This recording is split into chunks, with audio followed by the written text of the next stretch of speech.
నేను మిమ్మల్ని కోరేది, ప్రజలు మనకు అధికారం ఇచ్చారు. అధికారం ఇచ్చింది ప్రతీకారాన్ని తీర్చుకోవడానికి కాదు. మళ్ళీ మళ్ళీ చెప్తున్నా, ఎమ్మెల్యేలు అవుతానని మనకు అనిపిస్తుంది.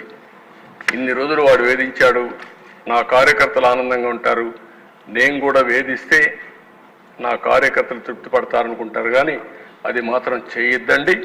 మనకు అధికారం ఇచ్చింది ప్రజలకు సేవ చేయడానికి, తప్పులు చేసిన వాడిని శిక్షించడానికి. శిక్షించే బాధ్యత ప్రభుత్వాన్ని, సేవ చేసే అవకాశం బాధ్యత మీదిగా తీసుకోవాల్సిందిగా మరొక్కసారి కోరుకుంటూ, ఎక్కడా దీన్ని ఉపేక్షించం. ఒకవేళ కానీ మన వాళ్ళు తప్పు చేసినా ఏమనుకోవద్దని మొన్నైతే పవన్ కళ్యాణ్ గారు చాలా స్పష్టంగా లేజిస్లేటివ్ పార్టీ మీటింగ్లు చెప్పారు. ఇక్కడ కూడా మొన్న కూడా చెప్పారు. నేను మనస్ఫూర్తిగా అభినందిస్తున్నా. ఆన్ రికార్డ్, ఒకవేళ అలాంటి తప్పు జరిగితే నేను చేసినా మొదట నా మీద యాక్షన్ తీసుకోమని